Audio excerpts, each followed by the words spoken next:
Welcome back. I'm Joshua Sutherland, and in this episode, I'm joined with Jolly Pradhan. Today, we're going to be talking about bringing real innovation in B2B, business to business. Beyond the hype, it's often innovation is used as a phrase that doesn't really mean anything. And so we brought in today Jolly Pradhan from End-to-End Innovation Consulting, where Jolly runs her own firm, which really specializes in bringing innovation to the B2B world. We talk about validating real customer needs, integrating across disciplines, avoiding large surprises at the end, and AI. As ever, we've got notes. If you want these notes, which go through the podcast episode and really summarize everything, we've got links to Jolly as well. So just click on the link below and you'll be able to get those notes. And additionally, we're launching our Tech Planning Copilot. This is a new platform for you to plan out your technology. So you should go on techplanningcopilot.com and you can be one of the very first users there. It's easy to sign up. Do that right now. And so now we'll get right into the episode with Jolly. Okay, so I'm here with Jolly. How are you doing, Jolly? Good, Joshua. It's random weather in Boston, so it's 50 degrees. Yesterday was 20, so I'm doing well. How about you? Yeah, it's pretty cold over there. Yeah, we had a bit of snow here in England, but it's really? all melted. So Jolly, we've known each other for several years. I remember we met right back at MIT, where you had finished up on the SDM, System Design and Management Masters. Yep. And you've been running your own company now. Would you be able to explain what your company does? Sure. So I'll start. My name's Charlie, but so I started this company about 3 years ago. The company is myself, right? So I'm a consultant. And essentially, my background is, I worked in the industry 15 years as a system engineer and tech lead for new innovation for different B2B businesses. So about 4 years ago, I've kind of decided I wanted to do my own thing. And so what my business does is I do the innovation with a team, with my client, but on my own. So depending on what the problem is they're trying to do, really help them from this idea stage all the way to market launch, right? So, and I can go a little bit breakdown on exactly what we do, but at high level, I work with tech companies, either if they're trying to go into a new market, or I like to say unmet customer need, but really this new emerging customer need within your customer base comes and you need to create something new, take it from that idea stage to launching it to the market. Okay, yeah, and you're coming to end-to-end innovation consulting, and so clearly you want to span that. And Yep.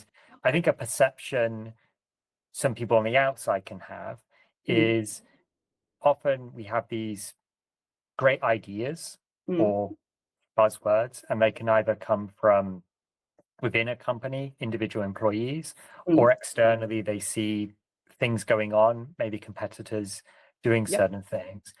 Yeah, I think often it's underestimated how difficult it is to go from having an idea doesn't mean success in the actual marketplace. And presumably that's what you're trying to address? Yes, 100%. So I always start by saying this. So what I typically work on, B2B, right? Not B2C, is a little more complex, or B2B is more complex, depending on how you see it. But in B2B world, realistically, any idea has to solve something, right? Has to solve a customer need. Because ultimately, if it doesn't, no one's going to buy it, right? So in companies, I'm not talking internal ideas, but external for the customers. A lot of times, yes, people have ideas, but they are their ideas and their assumptions of what customer needs. So as you were talking about my business, one of the first things I do with any client when they're in the idea stage is try to understand, do they actually understand what the customer need and the problem is, right? Because a lot of times we're making some assumptions, which is okay.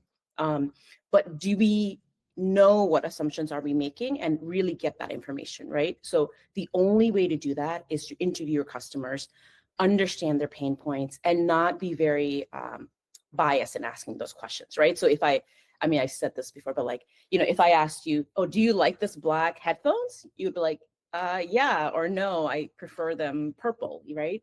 But if I asked you, hey, do you listen to a lot of music?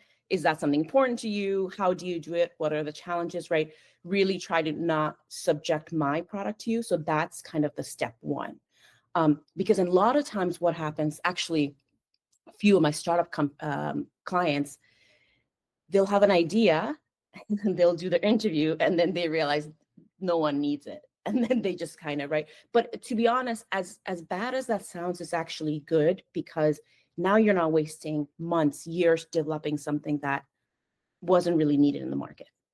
Yeah, you can waste phenomenal amounts of resources developing a thing which maybe technically is incredibly impressive, but it is of zero market need. And just we use a lot of marketing terms here. So B2B means business to business, B2C business to consumer, then B2G business to government. And I think this is very important because while often we talk about systems engineering in on this YouTube and podcast, ultimately, are we building the right thing? Yep. That is really important, not just have we built the thing right. And I imagine you can explain in different types of industries, types of domains, this remains a very important question. Yeah, no, that's actually, say that again. Are we building the right thing versus are we building the thing right? So are we building the right thing? Does it answer an actual need? And then are we building the thing right? Does it function as described?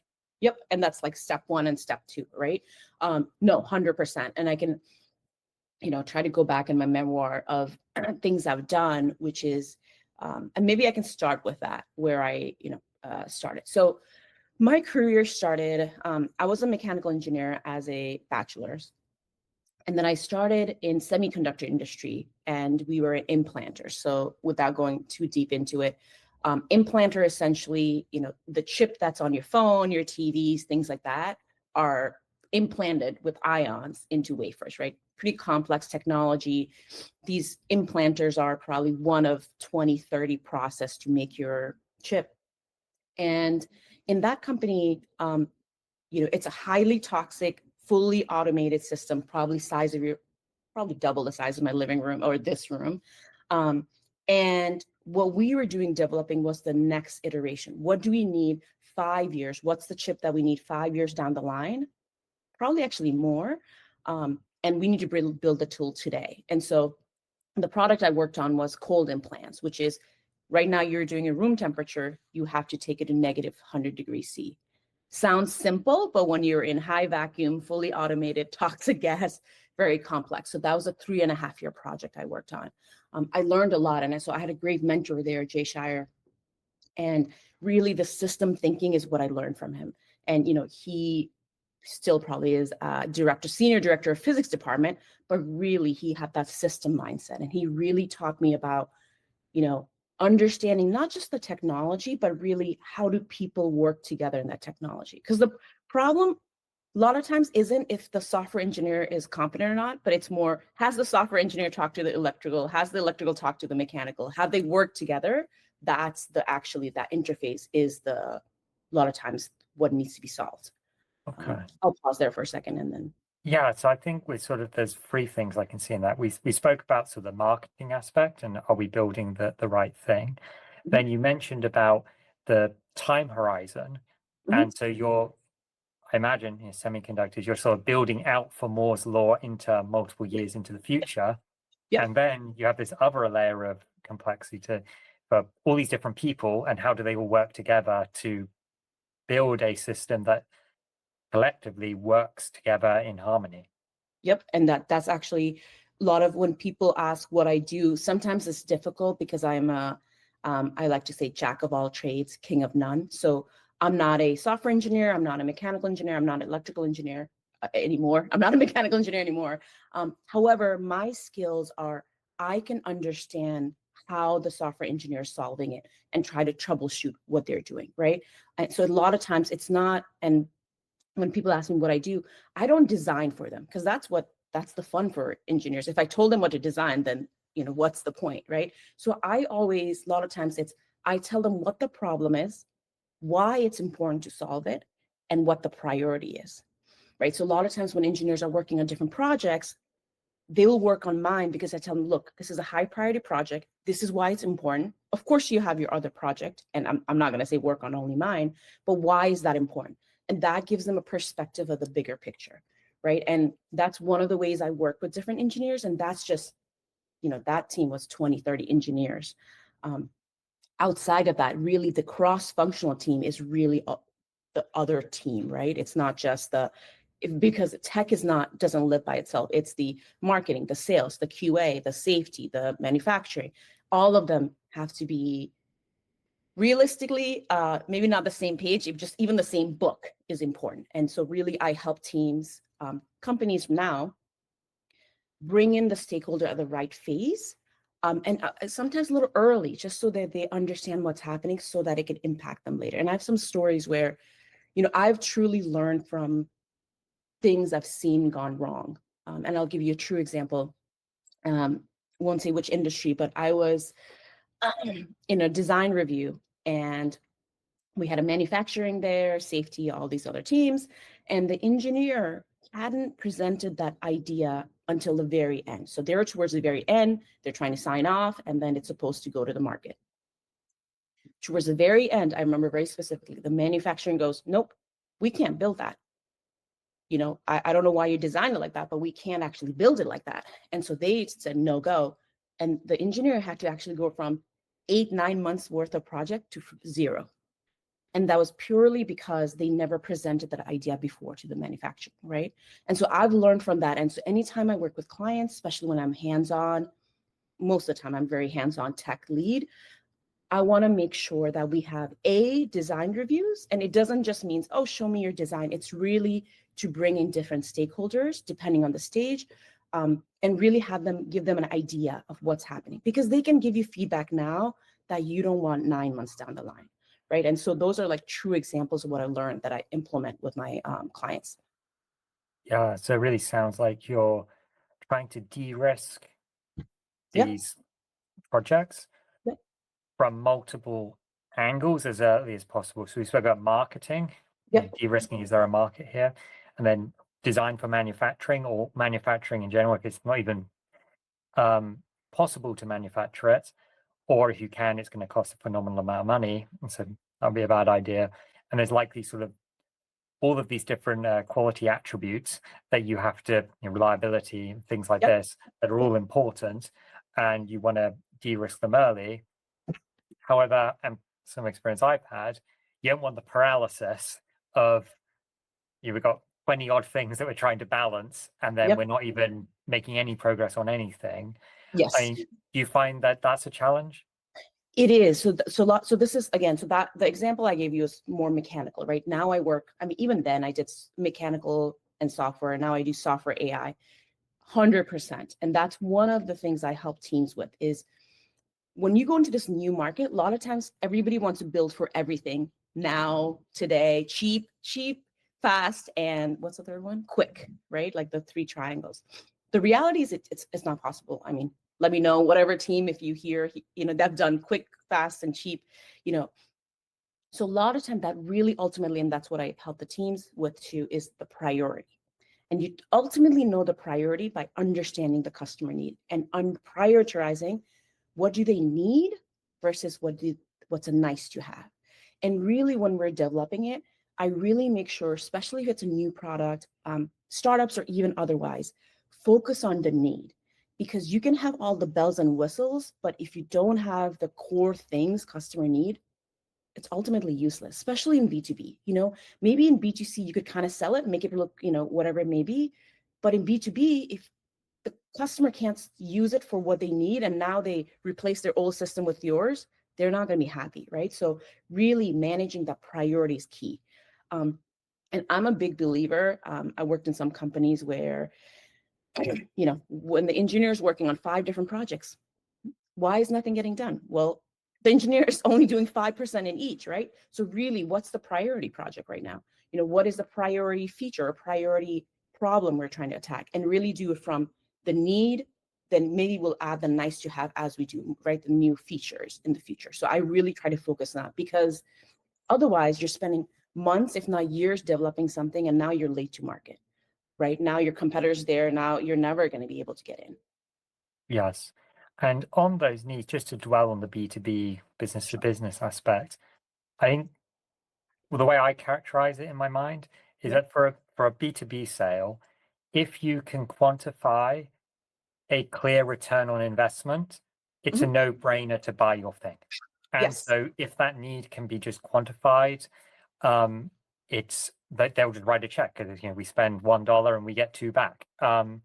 But is that too simple a way to think about it? Well, sometimes it's not always, can you quantify it? A lot of times, at least in B2B world, the problem I see is, okay, not a new market, right? But say it's an existing market, they have a new need. A lot of times the answer is not so much something could be, oh, I can make more money. However, I already have a system and I already have a process.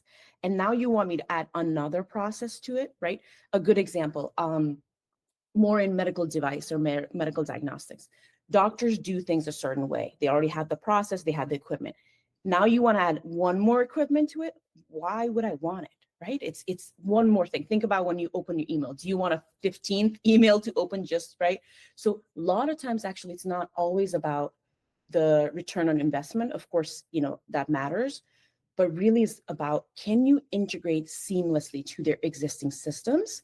Not just their existing systems, is can you integrate is the big piece, because you can create siloed products that can provide value, but if you can't integrate with the existing system, you're really not helping the user.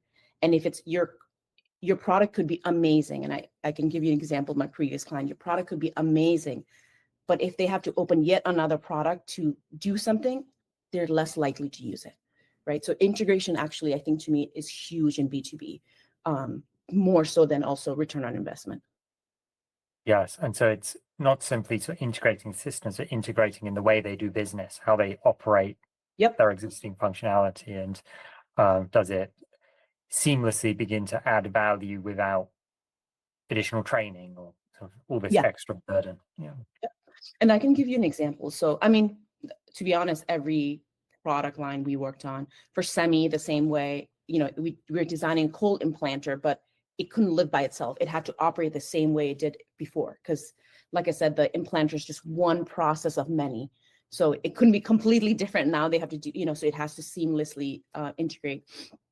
For my previous client I worked with, and one of the things I tell people have a I wouldn't say misperception, but perception that consultants are going to come in and tell you what to do. And that's not who I am. I actually love working as a part of the team. My previous client, 2-year engagement, I was part of the team. I was in their board meetings. I was in their review. I was creating their review meetings. I was part of their team. And so it's not just telling you what to do. I actually never do that. I just work as part of a team and help you guide it.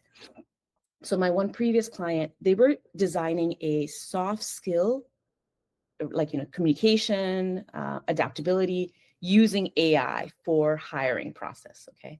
Sounds a little kooky and a little scary, but it's not. What they were solving was, and I felt it on my end, when recruiters are hiring people and when people are applying for jobs, nowadays people can click a little button and apply for a job, right? They get thousands, hundreds and thousands. And actually people were like, oh, no, not for like other jobs. I worked in the hospitality. One of my client's customers, so my customer was in hospitality. They get hundreds of jobs just for a regular front end hospitality. Imagine what you get for engineers, right? So they were getting bombarded with resumes. And the reality is the system that exists now is this dumb system where they just look at words on your resume and then they filter you through. Half the time, the resume doesn't even get to the recruiter.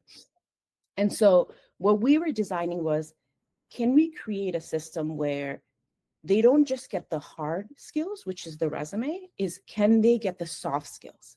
And so what we designed was, a candidate would apply for a job, just the way you and I are talking, and then they will get a video link. We call it one way. They do it. Okay, tell me a little bit about yourself, blah, blah, blah. And then the AI will extract and get your communication skills, things like that. Now, what I tell the customers on that end is you don't have to use the AI. You can just watch the video and see how you gauge them. And the AI was actually created with the recruiter. And when we create that product, it is a standalone product, right? Because it only does soft skills. However, we knew that we had to integrate with the existing ATS system, application tracking system. So we made sure we had those pipelines open before we designed it. And that's what made it easy to integrate, right? If we never did that, I mean, even the CTO then knew we had to do it. It would not be good enough product for a B2B business because they already have a lot of things going on. They're running their business. They don't need additional, third thing they need to use, right? So that's kind of like a small example of like in terms of why integration was important. I'll pause there and then. Yeah, and that's so with that company you described, would they be seen as a technology company, or are they more so to say legacy type or company that wouldn't associate themselves with technology, but they're having to become one because of the changes? No, they're 100% technology company. They just happen to use so their customers. So I know it's a little. So my client, I'll just say that's me, right? My client is my team. Their customers happen to be in hospitalities. Their customer could also be in tech or whatever else, but they are pure SaaS AI product. Okay. That's one AI. thing I've been seeing is around, well, even small enterprises, but certainly large ones, Yeah. because of the rise of AI tools and the ability or the perception that they need to be on the front end of this. So law firms, even government agencies and things, are having or trying experiments where they're making their own software, which they haven't done in the last. Maybe they used to do that in the 1980s or something, and then Microsoft and these guys created applications that everybody would just use and consume, and now they're sort of moving back to at least dabbling in doing this, but they don't have the expertise. Yeah. They've never had a CTO before, or even a software developer. They had an IT department, but those people provision laptops. Like, are you seeing anything in that space? So I work on the tech side typically. Like my clients are purely like tech companies. Let me put it this way. Have I seen that? Not exactly, but I 100% believe in you because my husband, he's a lawyer and, I mean, actually, no, his company is a tech company. What am I saying? His company probably would make sense. I haven't seen that, but I will believe you because that makes sense. I would think it's good and bad. The good thing is they don't have the expertise, so they can kind of almost be like a corporate venture arm to do the development, but they're at a disadvantage because they're not a tech team, right? That's like me saying, I'm in technology and I want to have a law firm, like a very different, right? Very different skill sets. I know nothing about law other than my husband, you know what I mean? So interesting. I'm not surprised. I would say that. I went to at Massachusetts, there's this, it's called MTLC, Massachusetts Techno. I don't know, I'm promoting them, but I went to their event and they are like an HR space, and they really are focused on this AI revolution and how is AI going to impact hiring and the workforce and things like that. And I really like their seminars and conferences because, again, coming from the tech side, who did do the development on the AI, and this is what I also tell my husband because he's looking at AI or products to help with the law side. A lot of people say AI, but it's really an Excel sheet in the background, right? It's just cloak and daggers. They can say AI, but it's, I don't know, a coffee mug in the back end. So really, and that's actually one of the points I wanted to make, because people get so scared of AI and see, oh, it's so advanced. Trust me, it's not as advanced as you think it is, and it's not as hard as hard is the wrong word. It's not as complex. It is complex, but if you feel uncomfortable with it, you have to make sure you are asking the question. Because a lot of times people who are not in tech, sometimes they're like, well, I feel stupid asking this question. The tech guy is not explaining to me. It's because the tech person doesn't even know how to explain sometimes, right? So it's always, I think one of the biggest thing I tell people, and maybe not necessarily this audience, but always ask questions for the tech, because they should be able to answer, especially in B2B. If they're AI company, they should be able to explain to you at a high level how it works. And that's actually the same thing we did. We went to a lot of HR conference with my client. I explained to them, me with the CTO created a high level system view of how does this soft skill works. That sounds kind of scary. How is the AI going to figure out your communication skill, right? We gave them at a high level, hey, at high level, what we're doing is actually understanding their body and features to extract the soft skills. And we worked with the recruiter, right? So give them, and AI company, let me put it this way, good AI company should be able to explain that to you. And that's something I encourage people to do, is always dig and ask questions, because as much as the tech person might not want to explain it to you, or you have to understand, because you don't want to get in trouble, right? So anyways. Yeah, and I mean, all technologies, I don't think we should just assume it's a black box with inputs and outputs.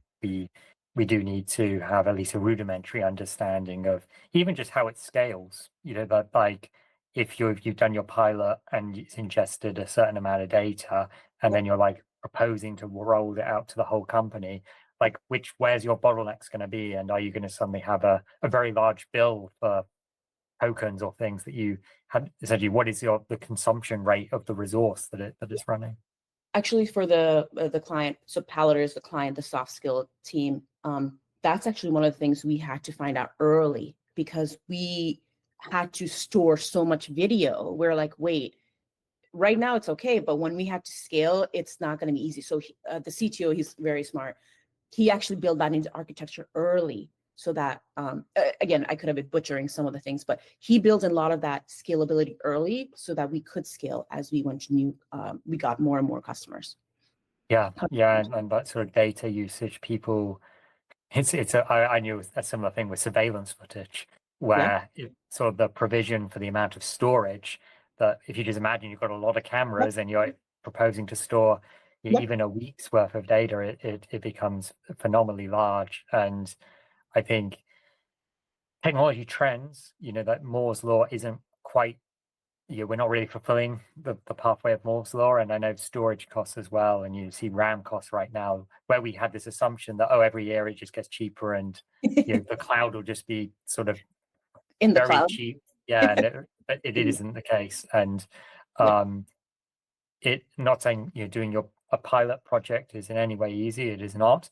But once you have proof of concept, and then you propose to roll it out over a large organization, your app could be actually much more expensive than you had envisaged. Yes, and actually, so the client project I was talking about, we actually rolled it out to a big consumer. So that's why we learned really fast. It wasn't just for a small scale. When we rolled it out, I can't say the name of the company, that the customer, but it's a big hospitality company. We started with 1 job to 4 jobs to different speeches, and then other customers. And so one thing I would say, you're talking about scalability.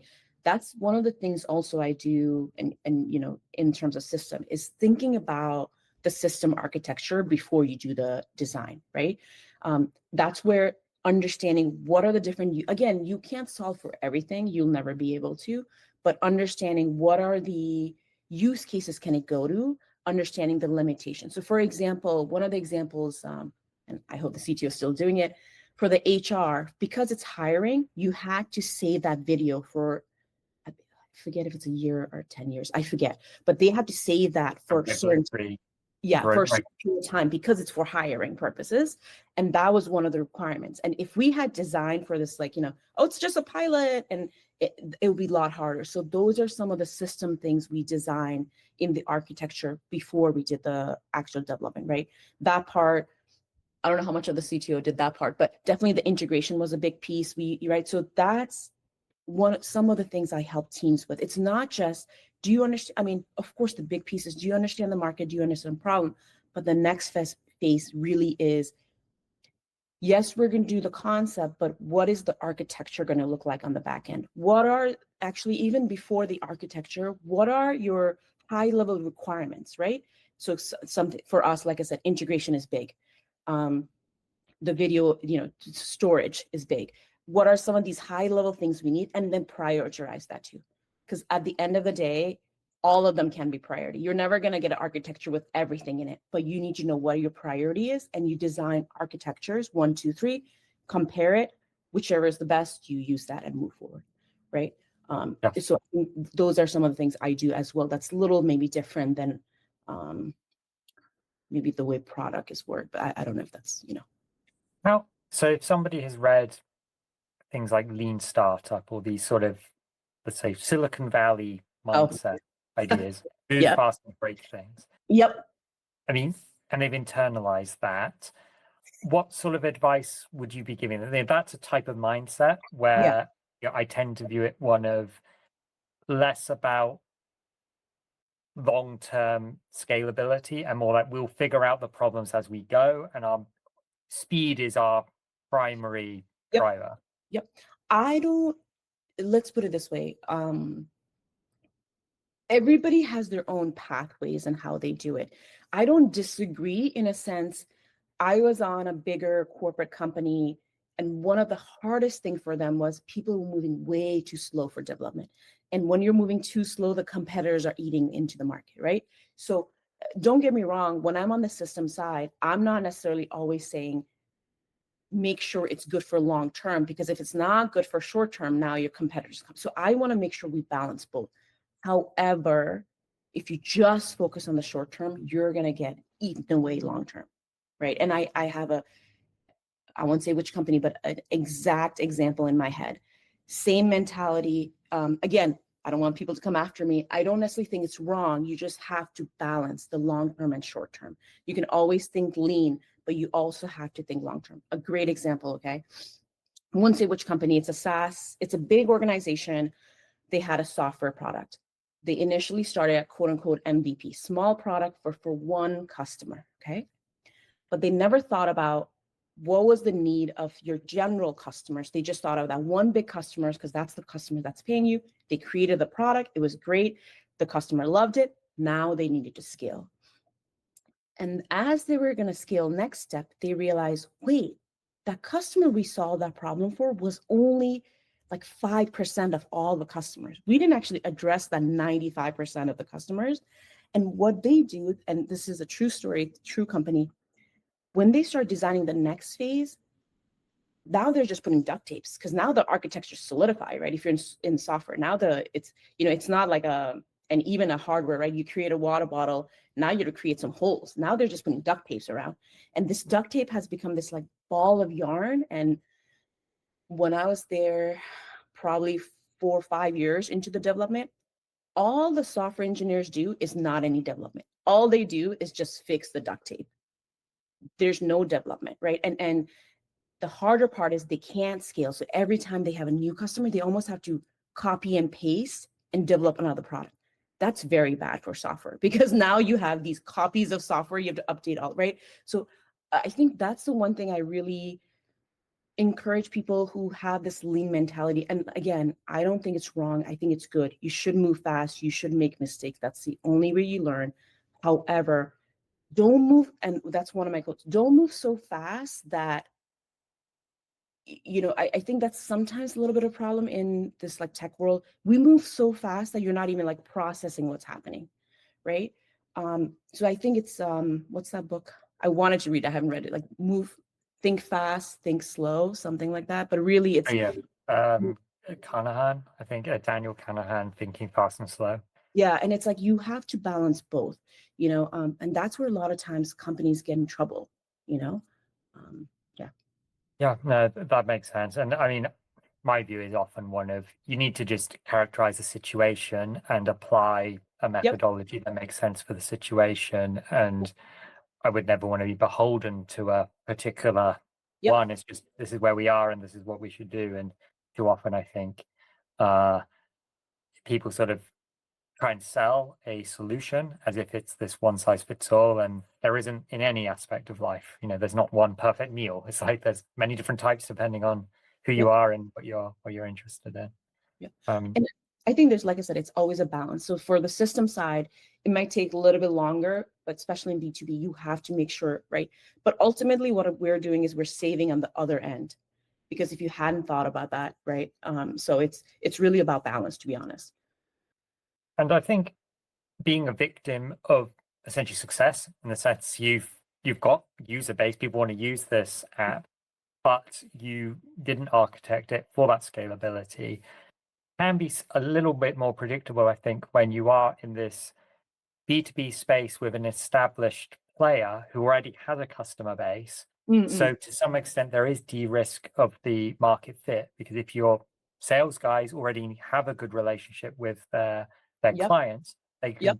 pretty much articulate what the needs are, because maybe every day their customers call them up and saying, I would buy more of that if it did more of this.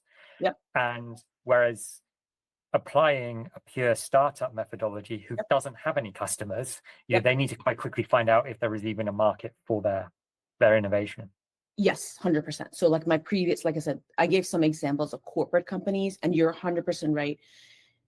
Corporate has an advantage because they already have the clienteles, or they already have their customer, they already have the network, they already have the partnerships. For startup, it's really hard when you don't have those connections and you have to move fast. But even there, like I said, with Palater, when we started this project, I started with them like a 2-month, 3-month project to interview the customers in US to see, is there even a market fit? Because they were a Japanese-based company, and they were trying to go into US market, and they didn't know, they had an idea of the product, but they didn't know, is there actual need? And that 3 months, right, it's not that long, really validated, oh yeah, there is a market actually, validating their assumptions to do the product. So no, I 100% understand. And like I said, I work with a lot of startups too. It is important to move fast. And to be honest, a lot of times it's the connections that's hard. You don't have the same connection as corporates do. But yeah. Yeah. And on that sort of de-risk of the idea, I've often spoken to people who are not technical in any way. And they're saying, I want to convey to my potential customer what we're trying to build, but I haven't got any software and I don't know how to make it. And I think I always encourage them to, it's like, well, just make some PowerPoint slides. Yeah, just yeah. mock up your software in PowerPoint slides. If you can do that, show it to them, start getting some feedback. And if they immediately say, I don't like it, I don't understand it, okay, go back and refine. But you can always create an embodiment of your idea, and then just start to get feedback from your potential customer. Yeah, 100%. And I think, that, right, it's, I wouldn't say one-on-one tech company, but I think now people have learned you don't want to, well, people say with AI, you can build this, but I don't necessarily fully trust a product that's built so quickly, but you can 100% create concepts that are very realistically using AI now. And even, like you said, PowerPoint, like as a system engineer, I don't, necessarily design in any CAD or, code. It's really either PowerPoint or Lucid Chart is what I use. It's just the drawing, right? High level boxes with inputs and outputs. How does this work? And really people just need to get an idea of it, right? It doesn't need to be realistic. I'll give you another example. I was in this medical hackathon 5 years ago or whatever years ago, and they literally told us, like, in a piece of paper, we just drew the idea on a piece of paper, and there was an app where you could kind of create buttons with that piece of paper, and that was the concept, right? So yeah. Great. Yeah. So Jolly, you decided to do a master's degree in system design and management at MIT, which this is a systems engineering podcast. What got you to essentially commit to entering the systems space? So I was a system engineer by discipline when I started in semi for 5-6 years. It's an interesting story if you want to hear, but so I was probably 5-6 years out of undergrad working in semi. Like I said, I had a great mentor. And the project I was working on was 3.5-year, 4-year project. The project recently ended, and I was at a point in my life where I was like, what's next? I knew that semi is a very niche industry, and I knew if I stayed there long enough, I would only have to revolve around semi, and I wanted to kind of do something different. It's a little bit long story, but I'll make it a little shorter. I wanted to get out of my first job. I just didn't know how, because it was my first job. I didn't even know a world outside of it. I heard this program called MIT SCM. I was like, it's an MIT. Of course, I'm not going to get in. It's hard. And they needed 5 years of work experience to get in first. So I never applied because I was so scared. But I've known about the program for 3 years. And interestingly, actually, I got laid off from Semi, and that's just Semi world. I mean, getting laid off is normal, but I was the happiest because now I had to do something else. But seriously, I actually remember Jay, like I said, my mentor, he was no longer my boss, but he had like helped my boss, and he was like, "Are you okay? Like, why are you smiling? You need to go home. You're freaking me out," And I was like, "No, I am just so happy because now I have to go." I'm not like, I was so scared to leave. And the way their severance kind of worked was like, oh, 3 years, you can look around the company if you have a job, and in 3 years, whatever package. So I had some time. I was like, it's summertime, great. And at that time, my husband, now my boyfriend then, there was MIT STM open house in the summer. So it was June. And I was like, why am I going to go in June? The applications are all due. He's like, just go to the conference or go to the open house.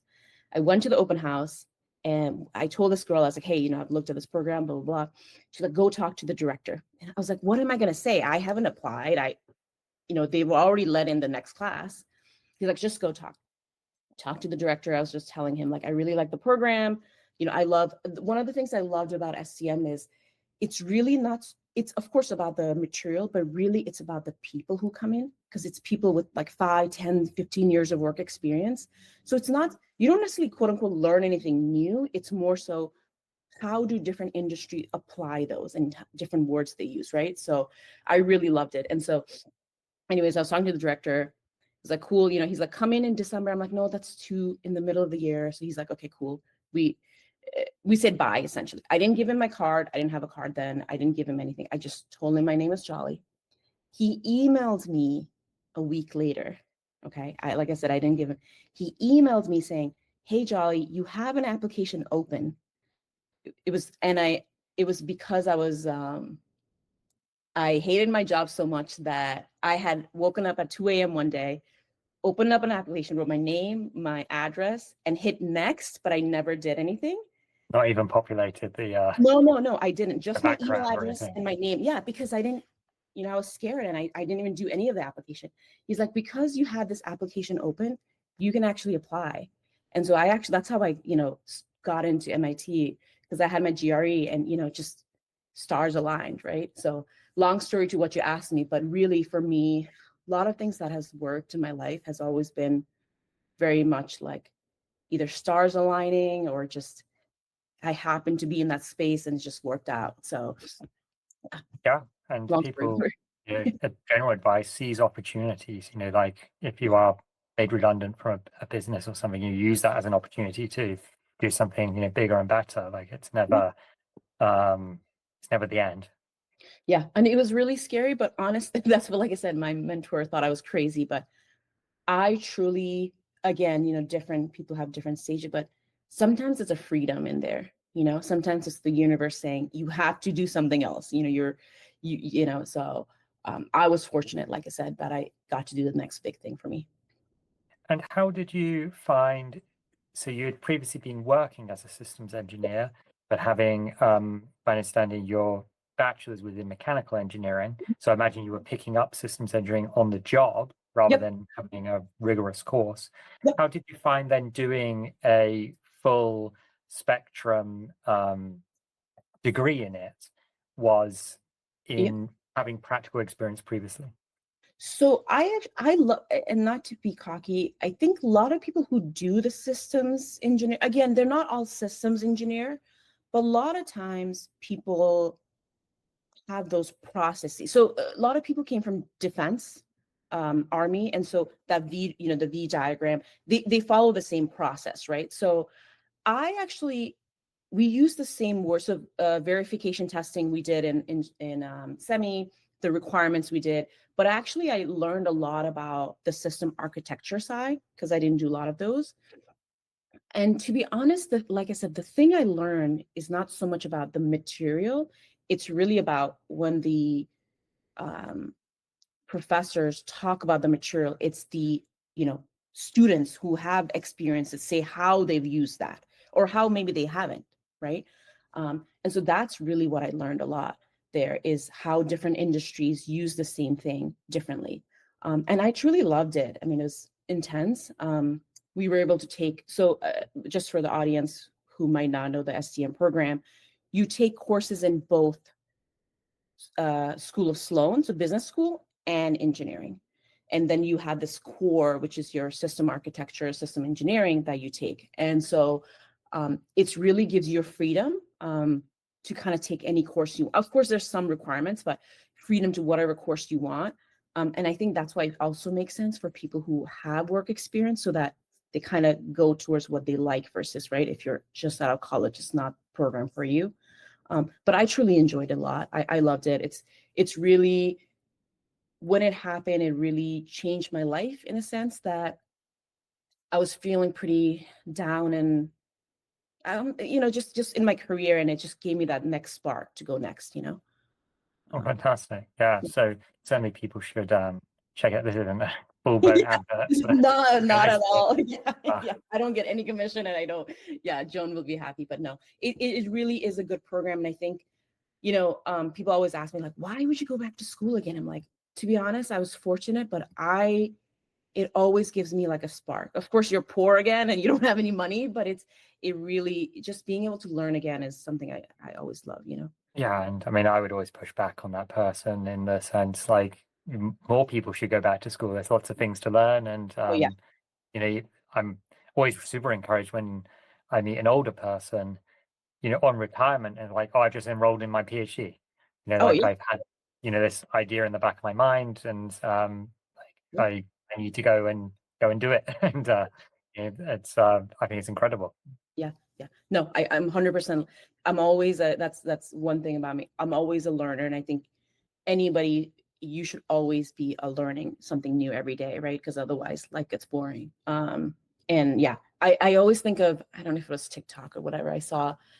Again, this is before AI, so this hopefully is real, but something about this old woman, she's like 88 and she got her high school degree or something like that, right? It's like, it's never, for me, it's always like, it's never too late. You're never too old to learn something new. I'm always a big advocate of a learner. Learning something new always sparks something in me. So Yeah, that's fantastic. So let's say a listener is operating a large firm, mm, and they want to have more innovation, and so you run end-to-end innovation yeah, consulting. yeah. How would you go sort of diagnosing their current situation, and what would be your general remedies that you would provide for them to really improve their end-to-end innovation? Wait, so depends on what level they are. Do they have influence to bring me in, or are they saying they want to have innovation, they don't know how to do innovation in their company? Yeah, Which so piece? they senior leader of a major B2B firm. Uh, They perceive that they don't have enough end-to-end innovation. yep. How guide them through diagnosing the current situation, and what would be some general remedies to increase this or improve it? Okay, so maybe I'll take it to maybe two different folds, okay? Because I have worked in large organization and I know what it's like. A lot of times when you're a senior manager, you might not have the control. So again, a good example, but anytime you want to make a change in big organization, especially if they're not a very innovation focused, is you do need a buy-in, and this is the stakeholder. You need a buy-in on the leadership side, you need a buy-in on your side, and of course, lower level, right? So I would say that's actually step one before even I come in. Because if you don't have a buy-in on the leadership side, the project's not funded, you're not going to have enough resources. If you don't have a buy-in on the lower side, people who are going to be working on your project, they're really your team, right? So you really need that buy-in at all level. If you don't have that, especially a large organization, especially maybe like 10,000 plus, unfortunately, it's not going to work. Sorry. That's what we learn systems, right? So that's number one, is anytime you want innovation in your company, they might not be, you need to find leaders that are willing to promote your project and, have that buy-in. Second step, if they say, okay, we don't have a lot of innovation, I would actually say, is innovation always necessary? No, maybe if you're comfortable, but okay, don't do innovation for the sake of doing innovation. Do innovation if it actually impacts your company and make a difference. And I do think any tech companies or any company, you need innovation. Why? Because if you sit pretty with the product you have or company you have over 5 years, 10 years, whatever it is, that product will be obsolete. Competitors will come in. Someone will eat your market share. Your product is no longer good enough. A good example, won't say the company name. I was talking to the partner who sells the product, and he verbatim told me, I loved your company. This is a huge company, but the product you're selling is the same product I sold 6 years ago. And we have competitors, and there's only so much longer I can keep selling your 70-year-old product when there are better competitors out there, you know?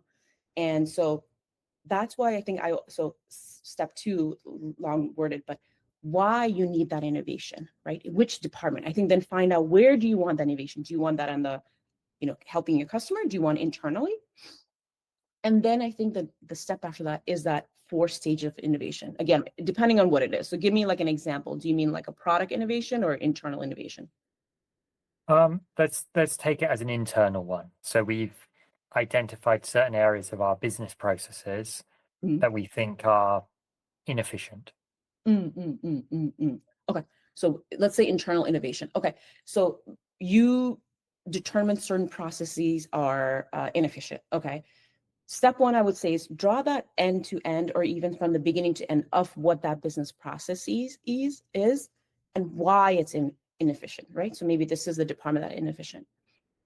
If that department is inefficient, go talk to the people in the team. Don't just assume they're inefficient. They might be feeling a lot of these other things, right? Example, I'm making it up, but say a safety team is inefficient, quote unquote. They could be inefficient because they have super high workload.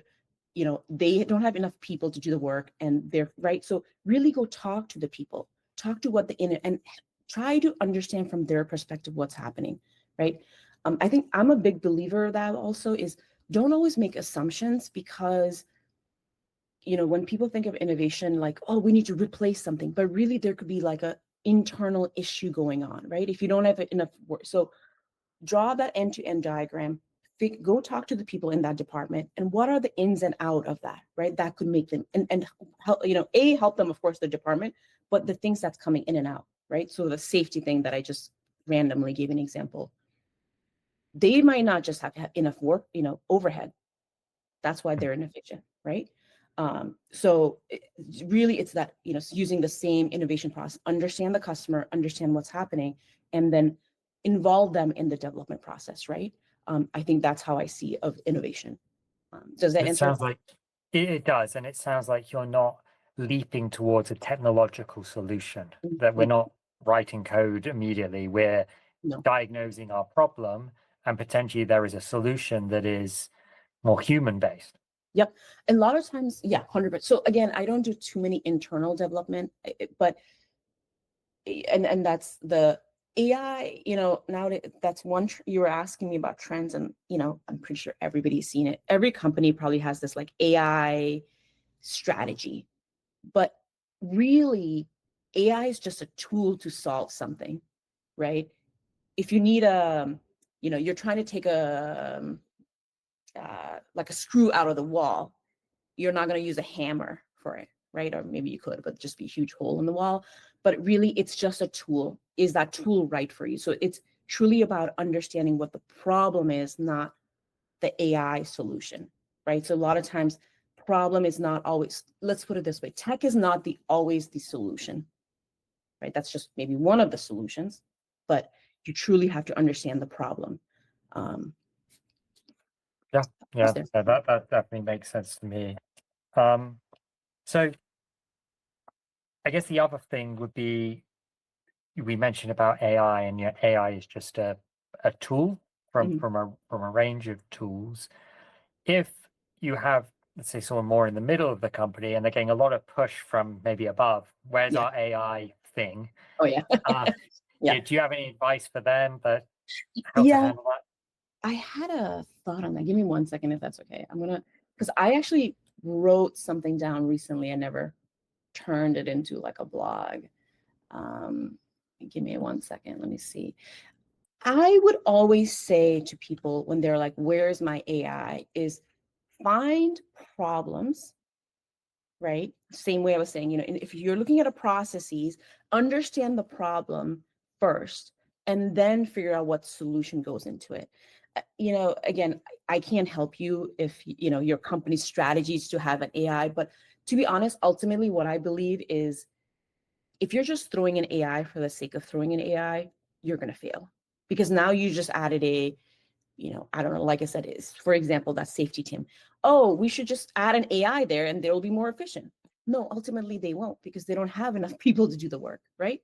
So it will be a failure. But so that's why I always ask people, if they want to have an AI strategy, understand where there's a problem. And actually I wrote this down. So I said problem discovery, try to go find problems. Second is that problem big enough, is step 2, right? I might have a problem of, oh, I don't have whatever, paper, but that might not be for everybody. So is the problem big enough? And then, is AI, well, even before we say is AI, I would say, what are the criterias would you judge to solve that problem? Then is AI one of the solutions? That's how I think of it. Again, I'm not in that world.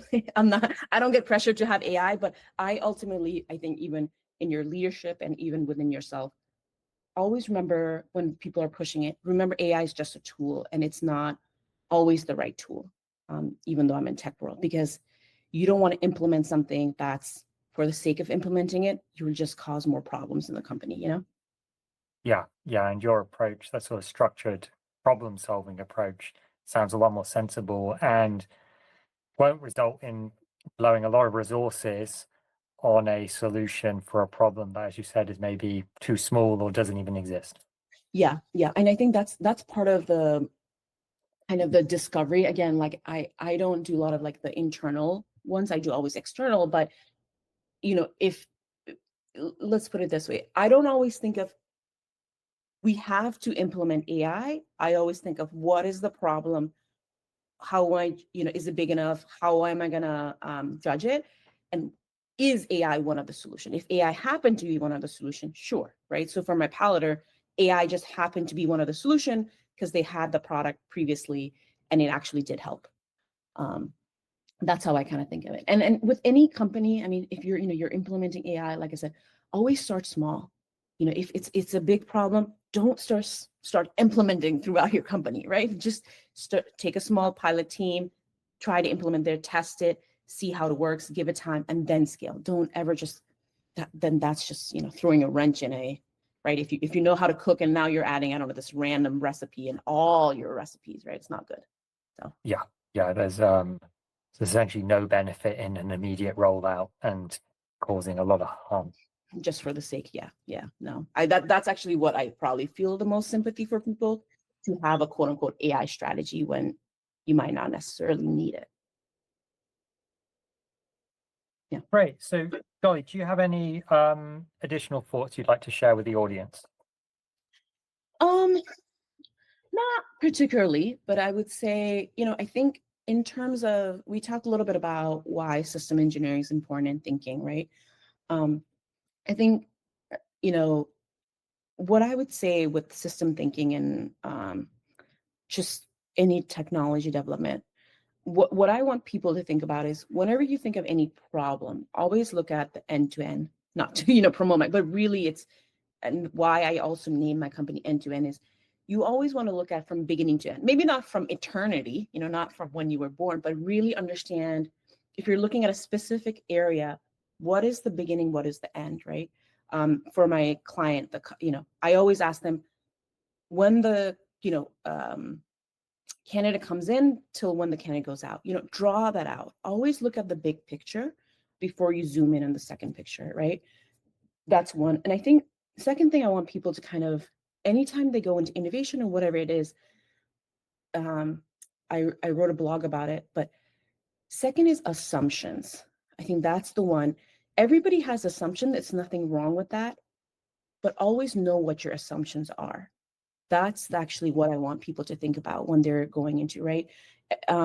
Because assumptions are the things that, if you just leave it unchecked and if you don't even know what your assumptions are, is what gets you in trouble. So I think that's the two kind of takeaway I want people third is the AI is a tool, but really think about is, when you're looking at a problem, look at the big picture. You have assumptions, but know your assumptions. And then third is AI is just a tool. If you're going into AI, and that's a different completely topic too, but if you're looking at AI, always ask questions, because that's really important. But that's what I would say, Yeah, and so just on that end to end, so it sounds like you named your company, and end to end, there isn't a one size fits all where start and end is, but for the particular problem, there is a customer journey or however you want to frame it, and you just want to be very clear what is that start and what is that end. Yep. And that's actually how I structured my companies. I call it services, but really it's not services in a sense. I don't nailed it to you, but really is the first set is understanding the problem. Second set is system architecture concept. Third is the actual development, which is my bread and butter. And last is launch. Integration falls all of them, but really it's that, right? For me, I design my company around the beginning all the way to launching. And I think that's really important, especially if you've been in the company for a long time. A lot of these things become what's the word, like second nature. You don't even know that's not normal because now that you lived in it, right? So always question that. And I think that's actually sometimes the biggest hurdle to innovation, because we are used to doing things that we've always been doing. Now, if there's a new market, you don't want to solve it the way you've always been doing it. You want to make sure you can kind of think differently. And that's actually one of the reasons why people bring me in, is to have that fresh set of eyes, right? Yes. Yeah. And on the assumptions, I think engineers, to some extent, can be pretty well placed to handle that, in the sense that even when you're doing your sort of physics and modeling very simple dynamics and things, it's like, well, assuming zero air resistance, or Yep. assuming a Newtonian fluid, or assuming such and Yep. such. And you have to very much explicitly say, assuming zero air resistance, Yep. then this is the consequence.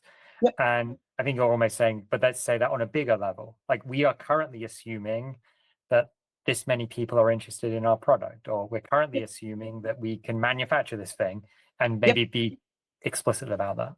Yep. 100%. And I actually, I'll tell you this right away. When I'm, advising startups, and so a lot of times I work on projects with companies. So that's my, I call it the big fish, but there's some small fish where I do more advising for startups. And even when I'm talking to them, I almost like say it back and say, wait, okay, so they're saying this. What are the assumptions I'm making? And it's important to do that, especially when you're going a new innovation, because these assumptions, if you just take that as facts and continue doing development, you're going to get really screwed, right? So like I said, I'm not telling you don't have assumptions. Everybody does. We're all humans, but just identify your assumptions, so that right? Like you're saying, if you're saying the air, would you say the air was zero? Assuming there's zero air resistance. Okay, so assuming there's zero air resistance, you design something, but the assumption was zero air resistance. What if it's really windy? Okay, oh yeah, because I only designed for, right?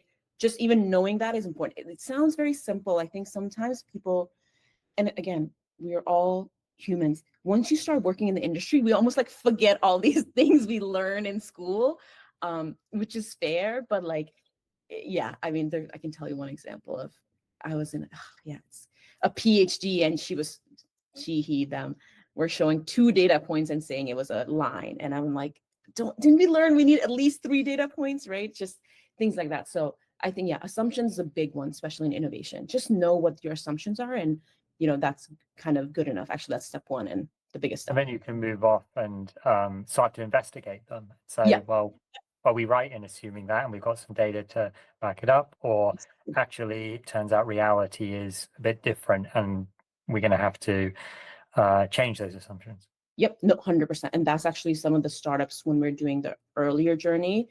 Some of the company call it hypothesis. I try to not deter. Sometimes when startups come in with a hypothesis, I always tell them, hypothesis is good, but go 1 level up, because the problem with hypothesis is if you prove it wrong, now you're screwed. versus if you think about, okay, my hypothesis is, I don't know, whatever, this will help the customer, but maybe go one level up and say, what are the pain points that, right, while they're listening? At least if your hypothesis is wrong, you at least gather the pain points so you can do the next thing.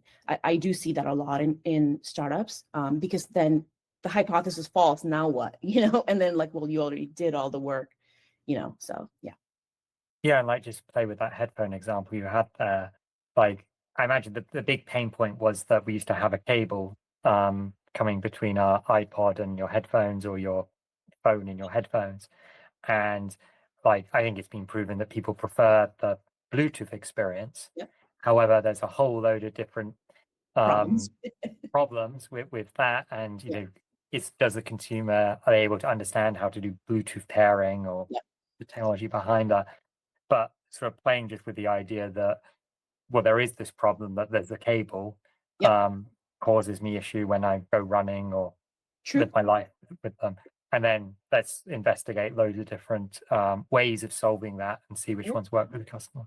Yeah, no, I do think that I do both. I do the cable, and because I have a tendency of losing things. And so like see, actually that's a good example. I use only with a little loop when I work out, because I will 100% lose those iPod. Like I will not, 100% lose those iPod things, but yeah. Great. Okay. Jolly, anything else you'd like to pass on to the audience? No. So if you ever want to reach out to, something I do, or just chat, find me on LinkedIn. I think that's where I'm most active. My name, Jolly Pradhan. Just search me. If you can't find me, maybe Jolly Pradhan MIT. You can always put a link below. Yeah, that'll be great. And then please, if you connect, just write a little blur. Hey, I heard you on this pod. Love to connect, because I get so many spams. Like I don't accept everybody. So like, please just write a note so that I know you're not trying to sell something to me. And then, you're welcome to visit also my website, www.endtoendinnovation.co. And I can send you that to Josh. Okay, I'll put a link to that in the show notes, and I'll just share the screen, and we can just very briefly show what that website looks like. Window.